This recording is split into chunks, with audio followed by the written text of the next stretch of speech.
تيك توك إن أدنى باسور أدبورة سماو جدبورة جرات والله جرا كرنا جت وان كرنا مثل سايبان جت اللي ميدين دما سانت تيمي بورس تاجين وان كرنا تيمي اللي ددم دي ديتا تيمي اللي مي أنا مي ددم ينن نمت اللي دبرت كنا كنا وان كنا نمت لا كراسي وان كنا اللي دبي قتيمي تراجع وان كنا كنا بورس تاجين ددبي هنا لكن وان كنا ديسو وان كنا ديسو لكن ما ديسو ناو جايتن أيه amma ga wajin tunjar ti daga amma ga diro rukmatan inda amma wa ni jala da diro ma kana waji be mu dubu man taro so si wan kana batti kana tirti batti la tirti la lekana ka wandu wan gari mi sura kana bote tiktok fi facebook fi mal ga kana ratto burti video wara be mal boti diro kan wannu kuni dubara namasten fa maga me mal tu akam godi yetame me mal na ram tamma sirratti wan kana wallahi gorsi وانا تدي سيتين ديسون سيرة تدركما وانا تدي سيتين ديسون سيرة تدركما أيه مال فور أبديسي أيه لا فيديو ما في صور ما أنا بترد بقولتي تايوان كان رأي يجيب بعد بيتا لكن إيزو يتم وانا كان مرامتا جياتي والله وانا بسوان كان إيزو سما ديسو يت cuma itu yete kalau di me akam jeta ma tai ma wang kada wan negara ma mungkin joni na beri juri me ta wang kana isu anan baka da seri wan tidak jalla seri syariah adanya je buti wan ni jalla tuti anki isu na joni me ta mungkin akasi ogarte chirra nafu gaya tutate gorsi di sijil ana ma murtena bisan ma wanne jinni fisko tiktok ra ya demtun tikoni ulfati kamale ulfati ya kaga gada genyo ga kin barti tene ga shefati ulama ya rawat genyo ga brani ta genyo wan ko nu bamba dara tilalle jarra akas akanati wajbe mun namara ki akaka gede murde wade taw jiramma adrati tiktok wan naram achibodan duran durse tiktok musiba khairi ta kangabu mashaka khasene o khaisamba wallahi musiba ka jaiba khasene mbo manu tu sene katibanu bainu dubiyamtu tiktok bantame ni ulfata kamale isuma dayku moto ko warabu dadaba au dayku moto ko sadenu sanu warabu dadaba ni fat ajaiba ni fat namatun fata shaka kamale wallahi kamale dubi tiktok hama isarra hama rabbinu tafidin male ni ulfata wonditi kamale hashisha bada mal garte facebook amare namti hashisha bada hama kamale nanafuati suuta gorsi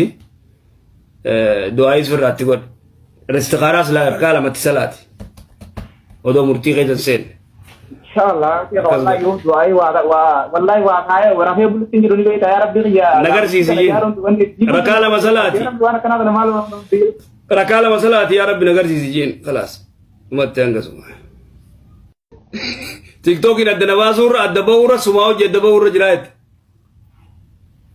والله جرا كرنا جت وان كرنا مثل سايبان جت اللي ميدين دما سانت تيمي بورس تاجين وان كرنا تيمي اللي ددم دي ديتا تيمي اللي مي انا مي ددبي ينن نمت اللي دبرت كنا كنا وان كنا نمت لا كراسي وان كنا اللي دبي قتيمي تراجع وان كنا بورس تاجين ددبي هنا لكن وان كنا ديسو وان كنا ديسو لكن ما ديسو ناو جايتن ايه amma ga wajin tunjar ti daga amma ga diro rukmatan inda amma wa ni jala da diro ma kana waji be mu dubu man taro so si wan kana batti kana tirti batti la tirti la lekana ka wandu wan gari mi sura kana bote tiktok fi facebook fi mal ga kana ratto burti video wara be mal boti diro kan wannu kuni dubara namasten fa maga me mal tu akam godi yetame me mal na ram tamma sirratti wan kana wallahi gorsi وانا تدي سيتين ديسون سيرة تدركما وانا تدي سيتين ديسون سيرة تدركما أيه مال فور أبديسي أيه لا فيديو ما في صور ما أنا بترد بقولتي تايوان كان رأي يجيب بعد بيتا لكن إيزو يتم وانا كان مرامتا جياتي والله وانا بسوان كان إيزو سما ديسو يت cuma itu yete kalau di me akam jeta ma tai ma wang kada wan dis negara ma mungkin joni na beri juri me ta wang kana isu anan baka da seri wan tidak jalla seri syariah adanya je buti wan ni jalla tuti anki isu na joni me ta mungkin akkas yoo gartee chirraa naafu qayeetu taate gorsi dhiisijiin ana ma murtee kan wanni jinnii fiiskoo fi tiktook irra deemtun xiqqoon ulfaatti kamalee ulfaatti siya kagaawgaa dhageenyu waggaa isin barsiistanii waggaa sheeffatii olamaa yeraa waadatti dhageenyu gaafuraanii dhageenya wanni kun waan badaadhaas ilaallee jirra akkas akkanatti wajji deemuun nama rakkitti akka jeete murtee wadde taa hojjedhamma asirratti tiktook waan naaraam kan naaraam achi boodan duraan dursee tiktook musiibaa khayrii takan qabu mashakka khaseenee u kaysaan bahu wallahi musiibaa ajaa'iba khaseeneen bahu manu tuuseenne akkatti baanu baynu dubbiyamtu tiktook bantaame ni ulfaata akka malee isuma daqiiquma tokko waraabuun dadhabaa daqiiquma tokko sadeen sanuu waraabuun dadhabanii ni fadha ajaa'iba ni fadha namatti ulfaata shee akka malee wallahi akka malee dubbi tiktook hama isarra hama rabbi nuti fidin malee ni ulfaata wanni ti akka malee hashiisha bada maal gartee facebook amaarree naamti hashiisha bada hama akka malee kanaafuu ati suuta gorsi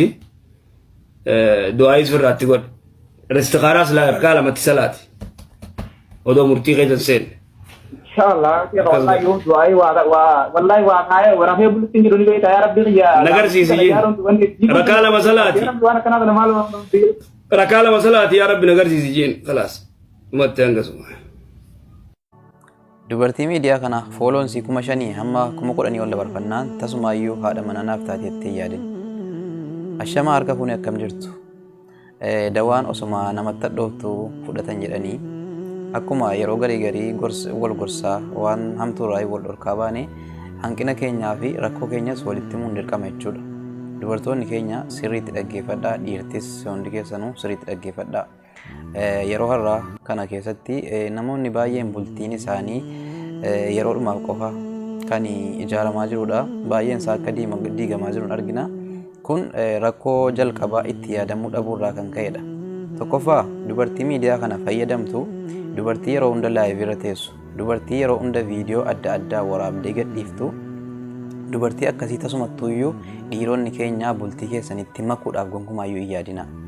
Tasumattuuyyuu dubartiin akkasii yookaan ati nama biizinesaa taate yookaan nama suuqii qabu, nama yookaan beeksisa piroomooshinii garaagaraa nama hojjetu yookaan taate beeksisa qofa si wajjin akka hojjettuuf fuudhi. Kana alalatti haadha manaa naaf taati yookaan haadha ilmaan kootii naaf taatettee tasumaayyuu hin yaadin. Madrasaan daa'immanii jalqabni haadha. Daa'imni awwala haadharraa waa barata. Daa'imni mana keessatti erga waa barate ka'ee achii ka'ee sadarkaan umuriin isaa yeroo barumsa gahee madrasaatti gala quraana yookaan madrasaa garagaraatti jechuudha. Kanaaf dubartiin amma nuti miidiyaa kanarratti argaa jirru dubartii haadha manummaadhaaf filatamtu, dubartii haadha ilmootaati jedhamtee filatamtu miti. Dubartii haadha abbaa manaa jala ciiftee laayivii irra teessuudha dubartii yeroo haraa nuti argaa jirru. Dubartii uffata osoo abbaan manaa ittiin argine namni miidiyaa irratti arguudha. Isinii galee haala duraanii jijjiirate malee isumatti isa jechuudha. Kan duraan sheekoliin keenya beektonni yeroo garagaraatti dubartiin abbaa manaatiif mana keessatti bareeduu qabdi. Uffata babbareedaa uffattee abbaa manaasii dura adeemuu qabdi. Haala babbareedaadhaan abbaa manaasiitiif bareeduu qabdi malee yeroo cidha deemtuu fi yeroo bakkee deemtu bakkeetti nama bakkeetti bareeduun dubartiidhaaf hin barbaachisu jedhanii kan ulamaa'in keenya gorsaa turanii amma immoo bifa jijjiirratee nutti as ba'e jechuudha.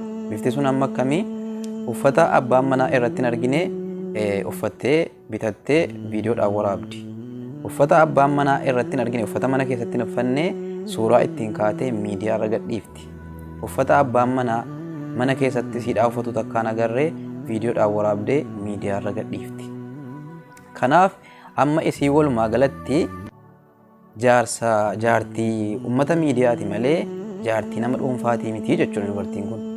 Kanaaf obboleessa kiyyaa ati bultiin kee akka ijaaramee bultii gaarii bultii ilmoon keessa akka gaariitti akkasii guddattu yoo barbaadde gonkumaayyuu dubartii miidiyaa kanarraa fooloon isii 10,000 ol dabarfatee an beekamtiin qaba jettee si gammachiisuu caalaa foolowarsii isii warra isii hordofaaraan gammachiisuudhaaf ariifatti malee isiin akka abbaa manummaa keetitti si gammachiisuudhaaf yeroo ittiin qabdu si'iif bakka hin qabdu.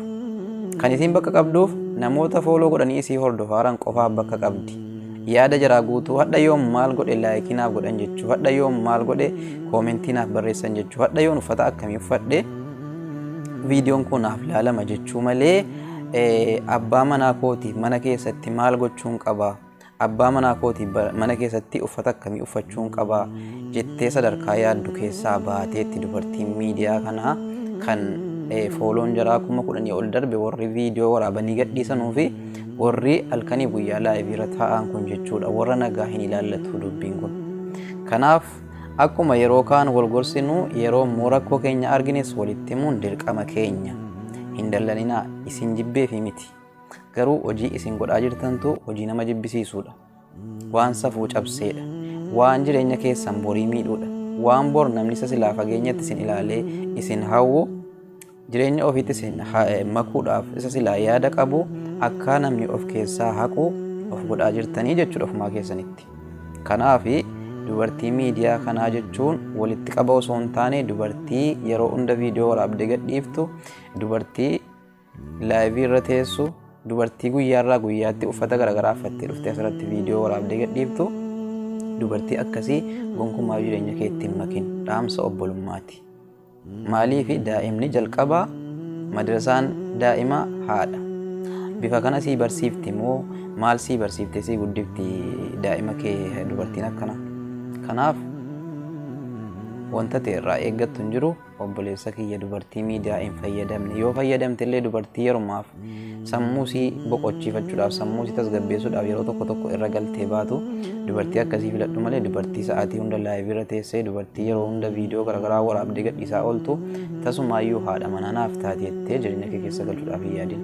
Sababiin isaa waan amma lakkoofne kana hunda isaa ofirraa qabdi. Isiin si gammachiisu caalaa ummata fooloo godhee si hordofaaru gammachiisu malee abbaa manummaa kee maarree kee dantaa tokkotti hin qabdu. Haqa kee siif hin guuttu, haqa warra isii hordofaaru qofa guutti waan ta'eef. Kanaaf siif gala hidheetii yaada. Warreen dhaggeeffattan galatoomaa ulfaadhaa sheer walii godhaatii hammeenyaaf osoo hin taane akkasiin gorfamtanii karaa irra jirtan kanarraa akkasiin deebitanuu fi nagaan naa jiraadha.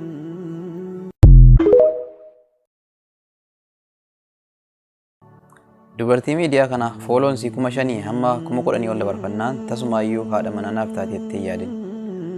Ashama harka fuunee akkam jirtu? Dawaan osuma namatti hadhooftu fudhatan jedhanii akkuma yeroo garii wal gorsaa waan hamtuurraa wal dhorkaa baane hanqina keenyaa fi rakkoo keenyas walitti himuun dirqama jechuudha. Dubartoonni keenya sirriitti dhaggeeffadhaa, dhiirtis hundi keessanuu sirriitti dhaggeeffadhaa. Yeroo har'aa kana keessatti namoonni baay'een bultiin isaanii yeroodhumaaf qofa kan ijaaramaa jirudha. Baay'een isaa akka diigamaa jiru argina. Kun rakkoo jalqabaa itti yaadamuu dhabuurraa kan ka'edha. Tokkoffaa dubartii miidiyaa kana fayyadamtu dubartii yeroo hunda laayivii irra teessu, dubartii yeroo hunda viidiyoo adda addaa waraabdee gadhiiftu, dubartii akkasii tasumattuuyyuu dhiironni keenyaa bultii keessanitti makuudhaaf gonkumaayyuu hin yaadina. Tasumattuuyyuu dubartiin akkasii yookaan ati nama biizinesaa taate yookaan nama suuqii qabu, nama yookaan beeksisa piroomooshinii garaagaraa nama hojjetu yookaan taate beeksisa qofa si wajjin akka hojjettuuf fuudhi. Kana alalatti haadha manaa naaf taati yookaan haadha ilmaan kootii naaf taati jettee tasumaayyuu hin yaadin. Madrasaan daa'immanii jalqabni haadha. Daa'imni awwala haadharraa waa barata. Daa'imni mana keessatti erga waa baratee ka'ee achii ka'ee sadarkaan umuriin isaa yeroo barumsa gahee madrasaatti gala quraana yookaan madrasaa garaagaraatti jechuudha. Kanaaf dubartiin amma nuti miidiyaa kanarratti argaa jirru dubartii haadha manummaadhaaf filatamtu, dubartii haadha ilmootaati jedhamtee filatamtu miti. Dubartii haadha abbaa manaa jala ciiftee laayivii irra teessuudha dubartii yeroo haraa nuti argaa jirru. Dubartii uffata osoo abbaan manaa ittiin argine namni miidiyaa irratti arguudha. Isinii galee haala duraanii jijjiirrate malee isumatti isa jechuudha. Kan duraan sheekoliin keenya beektonni yeroo garaagaraatti dubartiin abbaa manaatiif mana keessatti bareeduu qabdi. Uffata babbareedaa uffattee abbaa manaasii dura adeemuu qabdi. Haala babbareedaadhaan abbaa manaasiitiif bareeduu qabdi malee yeroo cidha deemtuu fi yeroo bakkee deemtu bakkeetti nama bakkeetti bareeduun dubartiidhaaf hin barbaachisu jedhanii kan ulamaan keenya gorsaa turanii amma immoo bifa jijjiirratee nutti as bahe jechuudha. Bifti sun amma akkamii uffata abbaan manaa irratti hin argine uffattee bitattee viidiyoodhaan waraabdi. Uffata abbaan manaa irratti hin argine uffata mana keessatti hin uffannee suuraa ittiin kaatee miidiyaa irra gadhiifti. Uffata abbaan manaa mana keessatti siidhaa uffatu takkaan agarree viidiyoodhaan waraabdee miidiyaa irra gadhiifti. Kanaaf amma isii walumaa galatti jaartii uummata miidiyaati malee jaartii nama dhuunfaatii miti jechuudha dubartiin kun.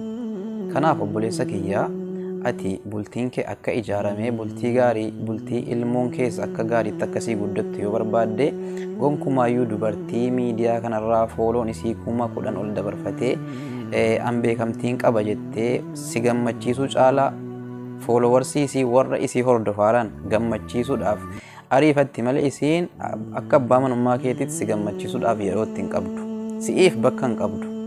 Kan isiin bakka qabduuf namoota fooloo godhanii isii hordofaaran qofaaf bakka qabdi. Yaada jaraa guutuu hadha yoom maal godhe laayikinaaf godhan jechuu, hadha yoom maal godhe koomentiinaaf barreessan jechuu, hadha yoon uffata akkamii uffadhe viidiyoon kun naaf laalama jechuu malee abbaa manaa kooti mana keessatti maal gochuun qaba, abbaa manaa kooti mana keessatti uffata akkamii uffachuun qaba jettee sadarkaa yaaddu keessaa baateetti dubartiin miidiyaa kanaa kan fooloon jaraa 10,000 ol darbe warri viidiyoo waraabanii gadhiisanuu fi warri halkanii guyyaa laayiviirra taa'an kun jechuudha. Warra nagaa hin ilaallatu dubbiin kun. Kanaaf akkuma yeroo kaan wal gorsinu yeroo immoo rakkoo keenya argines walitti himuun dirqama keenya. Hin dallaninaa isin jibbee fi miti. Garuu hojii isin godhaa jirtantu hojii nama jibbisiisuudha. Waan safuu cabseedha. Waan jireenya keessan borii miidhuudha. Waan bor namni isa silaa fageenyatti isin ilaalee isin hawwu jireenya ofiitti isin makuudhaaf isa silaa yaada qabu akka namni of keessaa haqu of godhaa jirtanii jechuudha ofumaa keessanitti. Kanaaf dubartii miidiyaa kanaa jechuun walitti qaba osoo hin taane dubartii yeroo hunda viidiyoo waraabdee gadhiiftu, dubartii laayivii irra teessu, dubartii guyyaarraa guyyaatti uffata garaagaraa uffattee dhuftee asirratti viidiyoo waraabdee gadhiiftu dubartii akkasii gonkumaa jireenya kee ittiin makin dhaamsa obbolummaati. Maaliif daa'imni jalqabaa madrasaan daa'ima haadha.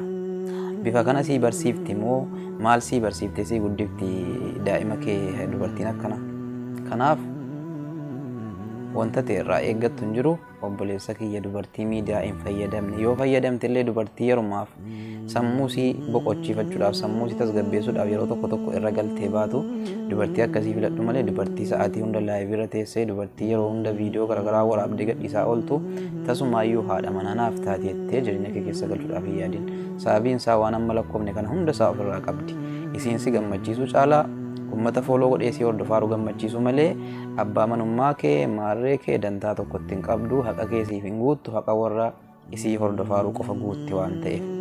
Kanaaf siif gala hidheetii yaada warreen dhaggeeffattan galatoomaa ulfaadhaa sheer walii godhaatii hammeenyaaf osoo hin taane akkasiin gorfamtanii karaa irra jirtan kanarraa akkasiin deebitanuu fi nagaan naa jiraadha.